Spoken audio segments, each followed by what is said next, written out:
जय महाराष्ट्र मंडळी. 19 वर्षाच्या तरुणीवर 23 जणांकडून 6 दिवस सामूहिक बलात्कार.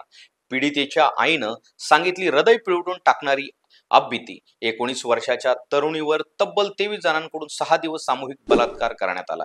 ही घटना कोठे घडली आणि कशी घडली? वाराणसीत 19 वर्षाच्या मुलीवर 23 जणांनी बलात्कार केला असल्याची घटना समोर आलेली आहे. या मुलीवर 6 दिवस सामूहिक बलात्कार झाला, ज्यानंतर ही मुलगी या घटनेतून पूर्णपणे खचून गेलेली आहे. पोलिसांनी दिलेल्या माहितीनुसार पीडितेवर 29 मार्च ते 4 एप्रिल या कालावधीत 23 जणांनी सामूहिक बलात्कार केला. या पीडितेच्या कुटुंबाने या संदर्भातील तक्रार 6 एप्रिल रोजी दाखल केली. वाराणसी बलात्कार पीडितेच्या आईने दिलेल्या तक्रारीनुसार पीडिता 29 मार्च रोजी तिच्या घरातून काही तरुणासह बाहेर पडली. ती घरी परतत असताना तिची भेट राज विश्वकर्मा या मुलाशी झाली. त्याने तिला एका कॅफेमध्ये नेलं. तिथे रोज विश्वकर्मा आणि त्याच्या इतर काही मित्रांनी तिच्याशी गैरवर्तन केलं.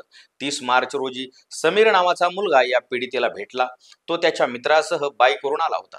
तो माझ्या मुलीला बाईकवर हायवेला घेऊन गेला. त्यानंतर समीरने माझ्या मुलीला नादेसार या ठिकाणी सोडून दिलं, असं पीडितेच्या आईने तक्रारीत म्हटलं आहे. यानंतर 31 मार्च रोजी आयुष त्याच्या 5 मित्रासह आला. सोहेल, दानिश, अनमोल, साजिद आणि जाहीर यांनी माझ्या मुलीला सिगरा नावाच्या कॅफेमध्ये दिलं. तिथे तिला ड्रग्ज दिलं. त्यानंतर तिच्यावर सामूहिक बलात्कार केला, अशी माहिती मुलीच्या आईने तक्रारीत दिलेली आहे. पंतप्रधान नरेंद्र मोदी यांनी शुक्रवारी या प्रकरणाची सविस्तर माहिती घेतली.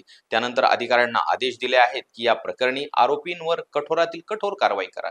तसंच उत्तर प्रदेश सरकारनेही या घटनेची गंभीर दखल घेतली असून कठोरातल्या कठोर कारवाईचे आदेश दिलेले आहेत. तर मंडळी, अशाच नाविन्यपूर्ण व्हिडिओसाठी चॅनलला सबस्क्राईब करा आणि फॉलो करायला विसरू नका. धन्यवाद.